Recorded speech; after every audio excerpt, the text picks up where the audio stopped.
The stench struck them before anything else. 20,000 decaying bodies didn't just offend the eyes. They overwhelmed every sense, making even battle-tested Ottoman troops retch on the spot.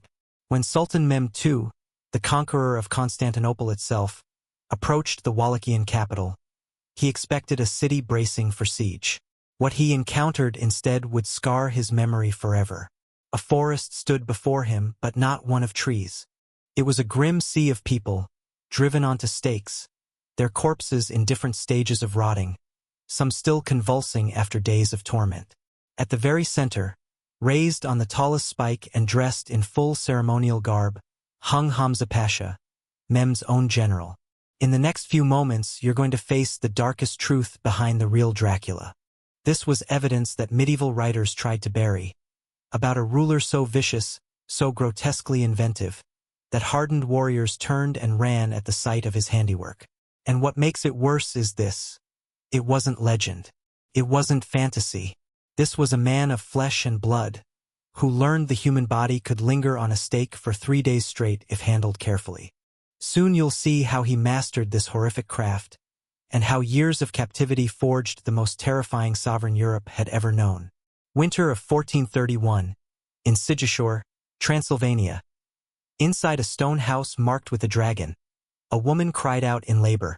The child born that night would one day cause 20,000 others to scream in agony far louder. He was given the name Vlad after his father, yet history remembers him for his gruesome trademark, driving people onto stakes. His father, Vlad II Dracula, belonged to the Order of the Dragon, a Christian brotherhood sworn to shield Europe from the Ottomans. In Romanian, Dracul means dragon. His boy would be called Dracula, the son of the dragon. But the name that would echo in dread across continents came not from lineage, but from his chosen way to kill. Picture the era this infant entered. The Ottoman Empire was spreading west like a disease, while Christian realms toppled one after another. Constantinople, the shining prize of the Byzantine Empire that survived for a millennium, is on the verge of collapse. Between Christian Europe and the Muslim Ottoman state lies Wallachia, a small land that becomes a brutal buffer zone. Here is where young Vlad begins learning his first lessons of power. Power is born from fear, and fear is born from pain.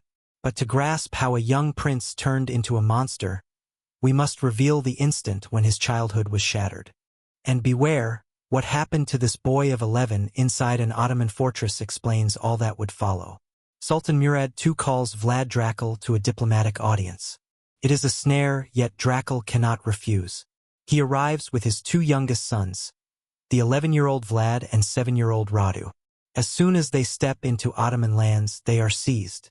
The Sultan gives Dracul an ultimatum. Leave your boys as pledges to ensure loyalty, or watch them killed before your eyes. What choice would you make, your liberty or your children? Dracul chooses liberty. He departs, abandoning his sons to the Ottoman rulers. Vlad stares as his father's figure fades away into the distance. That sight ends his childhood. The Ottoman rulers insist noble captives are treated with care. Lessons in languages, philosophy, and military training.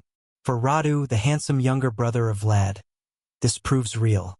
Radu prospers. He embraces Islam. He rises to become the Sultan's favorite. Some whisper he even becomes more than favorite. But Vlad will not yield. He spits at his Turkish instructors. He refuses the Quran. He lashes out at fellow hostages who mock Christianity. And for his defiance, he suffers. The Turks possess ways to break unruly boys. The falaka, striking the soles of the feet until they burst apart. The bastinado, suspending a child upside down while guards beat him with rods. Hunger, solitude, darkness. But here is the detail many historians avoid. During this imprisonment, Vlad is made to witness something that shapes his entire future. Ottoman executions, in particular impalements. The Turks reserve it for chosen enemies, those condemned not merely to death, but to days of torment before crowds. The young Vlad watches as captives are set upon greased stakes, their own weight slowly pushing the wood through the body. He notices the stake must be blunt, not pointed, so it does not kill too swiftly. He understands that with the right angle, the wood follows the spine, exiting near the shoulder or mouth, prolonging the victim's life for days. At 12 years old, he observes death drawn out inch by inch, storing every grim detail. Meanwhile, in Wallachia, disaster strikes. His father plays every side. Christians, Ottomans, Hungarians, struggling to cling to power. It fails. In 1447, Wallachian nobles allied with Hungarian regent John Hunyadi ambush Vlad Dracula in the marshes close to Balteny. They cut him to pieces, yet keep a cruel fate for Vlad's elder brother Mircea. The boyars, nobles of Wallachia, seize Mircea alive. First, they burn out his eyes with red-hot irons. Then, while he is still shrieking, still breathing, they bury him alive. The man meant to guard Vlad dies with earth in his throat, tearing at the ground above. When the news reaches the Ottoman palace, 16-year-old Vlad hears it with an eerie calm. His keepers expect weeping, fury, anything. Instead, he only asks, "How long did my brother struggle before death beneath the soil?" The Turks fail to see the creature they have raised. 6 years of torment have not broken Vlad. They have remade him. Each lash, each insult, each forced spectacle of impalement taught him not surrender, but cruelty. The Ottomans decide Vlad could serve their aims. They send him back with a small detachment to seize his father's throne. His first rule lasts barely 2 months before he is expelled. Yet those months reveal a glimpse of what lies ahead. Even at 17, Vlad displays chilling savagery. A traitor accuses someone of theft. Vlad orders the man's feet flayed and salt rubbed deep into the wounds. But that is rehearsal. The true terror is yet to come. For 8 years Vlad fights in different armies, perfecting the craft of war. He marches beside the killer of his father, John Hunyadi, for revenge can wait while knowledge cannot. He learns fortifications, cavalry maneuvers, and psychological tactics. Most crucially, he gathers loyal allies who despise both the Ottomans and faithless boyars. At last, Vlad's hour arrives. With Hungarian aid, he invades Wallachia once again. The ruler Vladislav II challenges him in single combat. According to legend, Vlad does not simply kill him. He cuts off his head slowly, sawing the neck while Vladislav still breathes. And here the tale shifts from violent to truly monstrous. Easter Sunday, 1457. Vlad invites hundreds of boyar clans to a banquet in his palace at Targovist. These are the same who betrayed his father, who buried his brother alive. They arrive in their finest garments, thinking the young prince desires peace. The banquet is splendid. Wine pours, music echoes. Then Vlad rises and asks one question. How many princes have ruled Wallachia in your years? The boyars, loosened by wine, answer openly. Some claim 5, others 20. A few old nobles admit they served 30 rulers. Every answer is a confession.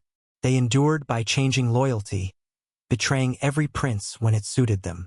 Vlad nods with thought. Then he signals. Soldiers rush in through each doorway. Within minutes, hundreds of boyars are chained. Vlad commands the weak and aged to be impaled immediately, in the courtyard visible from the hall. Screams fill the air. But for the young and able, his plan is harsher. Still wearing their Easter clothing, they march north toward a ruined fortress. For months, they are forced to rebuild Poenary Castle, stone by stone. They toil until their fine attire rots from their skin. Then they labor naked. When they fall, they are impaled. This is only the beginning. I've uncovered records that reveal what came next, shocking even by the brutal standards of the Middle Ages. But first, if you find these hidden terrors of history as unsettling as I do, press that subscribe button. I reveal the darkest truths of the past every week, and Vlad's tale becomes far worse. Now let me describe the moment that gave him the name for which he is remembered. Year 1459, Brashov. This Saxon merchant town shelters Vlad's foes and rival claimants to his crown. Vlad sends out a warning. The town ignores it. So he arrives with 20,000 troops to show what happens when the dragon's son is defied. He does not only storm the place, he turns it into a vast gallery of horror. The Basilica Nigra, the Black Church, earns its name from the flames Vlad ignites. Yet fire is merciful compared with what else follows. Men, women, and children are impaled in precise lines. Infants fixed on the same stake as their mothers, set at the breast as if feeding. Pregnant women pierced through the womb. But here lies the difference between Vlad and ordinary tyrants. He has a table laid out in the forest of dying people. Servants present him with a banquet. Roasted meat, warm bread, wine. Vlad sits to dine while thousands writhe in different stages of death around him. The groans, the shrieks, the prayers. To him it is dinner music. One noble cannot bear it. He hides his nose from the reek of blood and filth. Vlad observes. "Does it smell foul to you?" He asks lightly. The boyar confesses it does. Vlad orders him placed on a stake twice the height of the rest. "From up there you'll be above the stench," he says. Medieval writers record another detail about this banquet. One so revolting that many historians pass it by. German and Russian accounts claim Vlad dipped his bread into the blood that gathered beneath the stakes. He acquired a taste for it. Bread soaked in blood became his favored dish during large executions. The sheer numbers are shocking. Careful counts put his victims at 40,000. Others argue 80,000. In a land of only 500,000, he may have slain a fifth of his people. That is proportionally higher than Stalin or Pol Pot. But unlike later tyrants, Vlad did not assign the work. He oversaw it himself. He invented new ways. For him, ordinary impalement was not enough. He created methods. Through the mouth for liars, through the skull for thieves, driven in with hammers so the victims lived longer. Adulterous women were pierced through the womb, the stake emerging from the mouth. He impaled upside down, sideways, arranged in patterns to form warnings. Two events turn Vlad from cruel ruler into a monster complete. First, he marries again. His first wife's name is forgotten, but we know he needed an heir. Second, Sultan Mehmed II demands tribute. Not merely gold. 500 boys for the janissary ranks, children to be converted and drilled as soldiers. Vlad's reply?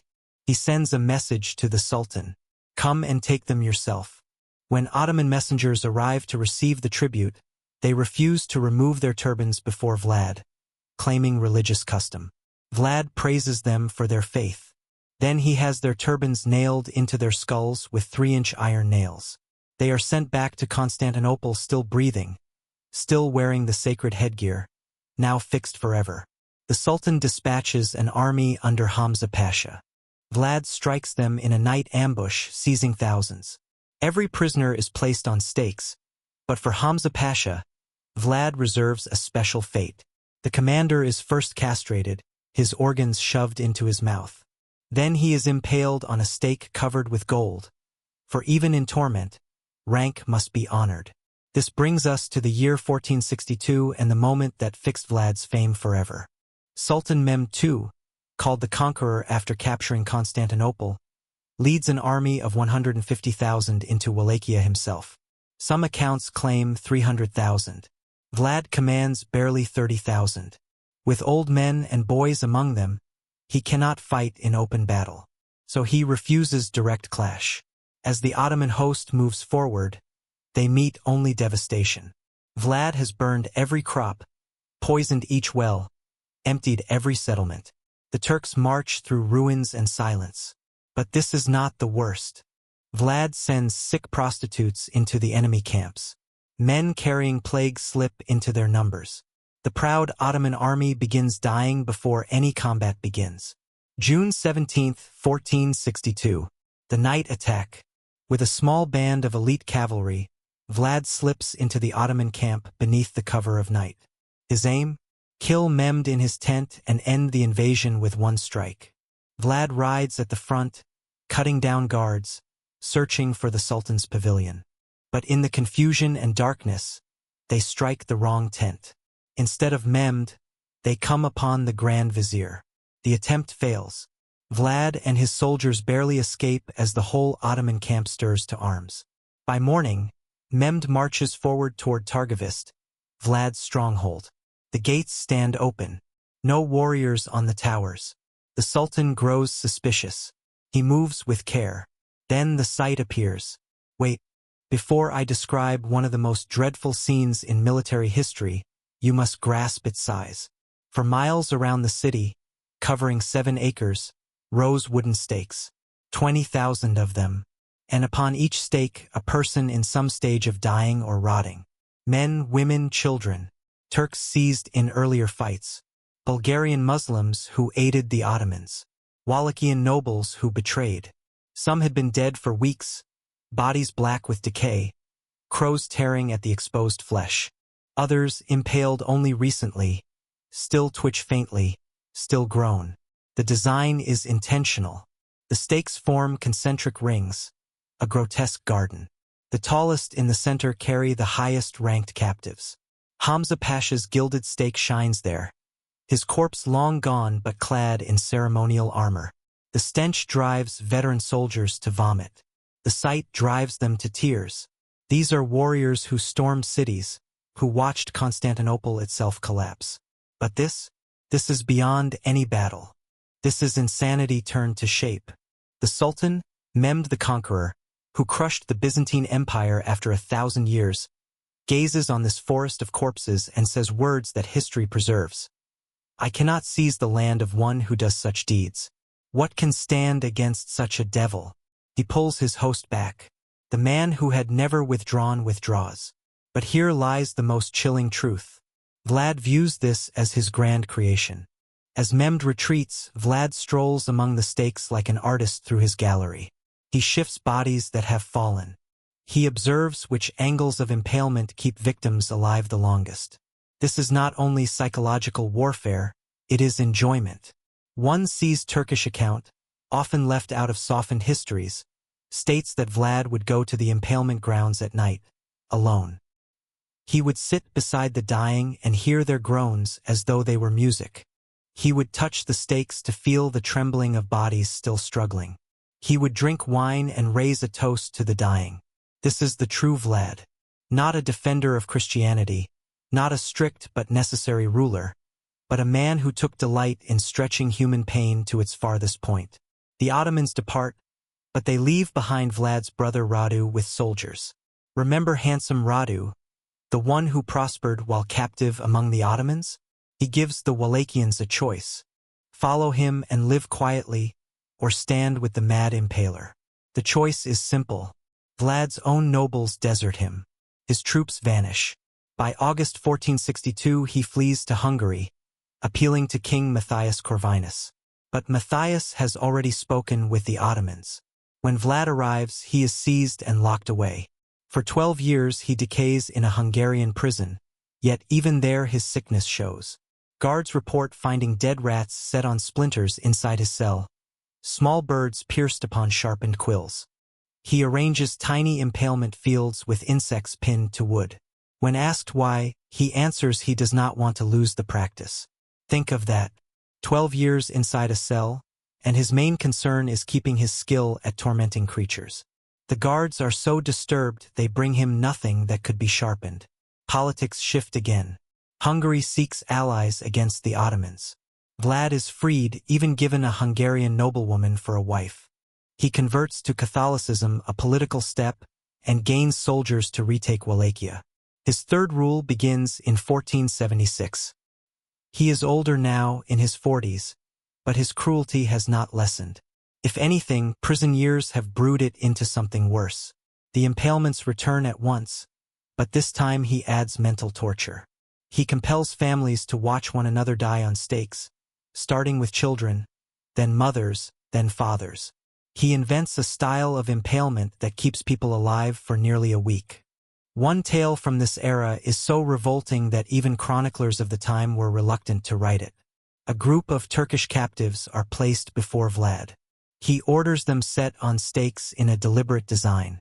Lower stakes in front, taller behind, shaping an amphitheater of pain. In the middle, he places a pregnant woman impaled upright. As she dies over many hours, she gives birth upon the stake. The infant, of course, dies at once. Vlad observes the whole scene, writing down how long each stage lasts. This is not battle. This is not even madness. This is evil so absolute it escapes understanding. December 1476. Vlad advances with a small band when Ottoman soldiers ambush him. The reports differ. Some say he was slain by his own followers, weary of obeying a monster. Others say the Turks crushed him. What is certain is this: Vlad the Impaler falls in battle, his head cut from his body. The Turks carry it to Constantinople, where Sultan Mehmed II has it placed on a stake above the city gate. There is irony in that. The Impaler finally impaled, though only in death. His remains are said to lie at Snagov Monastery. Yet when archaeologists opened the tomb in 1931, it was empty. Some claim monks, horrified to guard such evil, removed the corpse. Others whisper even darker ideas. But Vlad's death does not finish his tale. You may expect me to turn now to Bram Stoker and vampire myths. I will not, because the real terror in Vlad's legacy is not legend, but fact. In Romania today, Vlad is honored as a national hero. Yes, you heard that right. The ruler who slew 80,000 people, who ate bread soaked in blood while children perished on stakes, who impaled infants beside their mothers. This man has monuments, his likeness sold on souvenirs. Romanian nationalists hail him as a champion of Christianity, a barrier against the Ottomans. They speak of his defiance of the Turks and forget the forests filled with screams. They praise his strict justice. It is said he made Wallachia so secure that a golden cup could stand at a fountain without theft.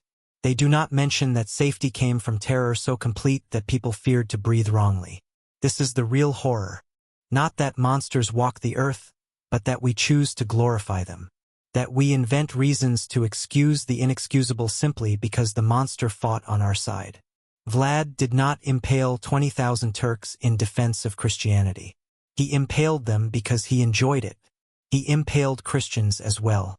He impaled anyone who gave him a reason, and when reasons ran out, he created them. Medieval rulers were often harsh out of need, but Vlad was cruel by will, by desire, by enjoyment. Other kings of that era used death sentences as a weapon. Vlad used them as amusement. Others killed foes. Vlad killed without pattern. Merchants who glanced at him wrongly. Women who served meals he disliked. Children who wept too loudly. He once impaled visiting ambassadors for being overdressed, saying their luxury insulted Wallachian plainness. German accounts tell of Vlad meeting a peasant with a torn shirt. He asks if the man has a wife. Yes, the peasant replies. Vlad impales the wife for failing to care for her husband's clothing. Then he provides the man another wife with a warning. Keep your husband properly dressed or suffer the same fate. This was not justice. This was a man so scarred by childhood trauma, so warped by years of watching Ottoman brutality, that he grew worse than his abusers. The Ottomans impaled their foes. Vlad impaled anyone. The Ottomans tortured for information or discipline. Vlad tortured for pleasure. Modern psychologists examining the records describe Vlad as a sadistic psychopath with likely sexual disorder. Many of his methods of impalement aimed at sexual parts. They point to his childhood damage, his forced witness of torture, his helplessness as a hostage. Classic serial killer pattern, except this killer commanded an army and a nation. But perhaps the most chilling details come from those who met him. They recall a man who was educated, intelligent, even charming when he wished. He spoke several tongues, composed verse, studied religion and philosophy. He was not a dull brute. He was far worse. A sharp mind that devoted its gifts to shaping the finest torment. Russian accounts describe merchants visiting his court. He receives them warmly, shows generosity. Then, as they depart, he casually remarks he had their servants impaled during the meal, just to see their reaction. They notice nothing. He laughs and lets them find the corpses on departure. This is what true evil is. Not wild madness, but cold, planned cruelty delivered with a smile. In his last letter, penned days before death, Vlad laments that his Hungarian allies do not permit him to impale as freely as he desires. Even with an Ottoman invasion at hand, his concern is the lack of victims. That is who Vlad was. A man so addicted to suffering that limiting his tortures was worse than losing wars. When that Turkish blade struck his head off, It was not the death of a Christian champion. It was the destruction of a rabid beast wearing a crown. The real Dracula did not dread crosses or daylight. He did not suck blood with fangs. He did something far worse. He proved that, with enough childhood trauma and unchecked authority, a man can turn more monstrous than any legend. He showed that the greatest horrors arise not from supernatural beasts, but from broken humans allowed to spread their ruin. 20,000 corpses rotting on stakes. Infants dying at their mothers' breasts. Children made to watch parents impaled one by one. Pregnant women giving birth while dying upon poles. This is not folklore. This is not embellishment. This is history, written by many sources from many nations, all drawing the same portrait of evil itself. But here is the last and most disturbing truth about Vlad the Impaler. He prevailed. His terror worked. For years after his death, the Ottomans delayed invading Wallachia. His name became a curse Turkish mothers used to frighten children. Behave, or Kazikla Voivoda, the Impaler Prince, will come for you. A man so dreadful that even armies of conquest turned back rather than face what he could devise. And somewhere in the soaked earth of Wallachia, in soil that drank the fluids of 80,000 impaled, something dark was planted. Not vampirism. Reality needs no myths. But the idea that supreme cruelty equals supreme power, that fear outweighs any army, that a single twisted ruler can drive empires away through the will to do what others would not. Vlad the Impaler did not only slaughter. He destroyed the belief that humans have limits to their savagery. He proved that, with enough torment and strength, anyone can become a devil. And he proved that devils can sometimes triumph. The forest of corpses outside Targovist was not merely a crime of war. It was his declaration. It said, "This is what mankind can do. This is what I can do, and I revel in it." Mehmed the Conqueror, who had watched cities burn and empires collapse, looked at that forest and saw something no conquest could solve, something no victory could cure. He saw the face of evil without disguise, without excuse, without humanity, and he withdrew. We should all flee from men like Vlad. Yet instead, we stamp their faces on coins and call them champions. We praise their triumphs and dismiss their victims. We act as though their ends excused their means. They did not. They never can. And unless we stop raising monsters into heroes, we will keep breeding more Vlads, more forests of impaled bodies, more proof that the true Dracula needs no fangs, only power and a ruined soul. Vlad III perished in winter 1476, his head raised upon a Turkish spike. But his legacy, that people can exceed any mythical monster in cruelty, remains forever. Every tyrant who rules through terror, every murderer who delights in pain, every wounded child who grows up to wound others, they are all heirs of Vlad the Impaler, the man who turned earth into hell and named it justice. If Vlad's sadism has shaken you, wait until you learn what Gilles de Rice did to hundreds of children in his castle. Killings so grotesque they make Vlad seem merciful. Subscribe for more hidden truths of history, and I will see you in the next investigation.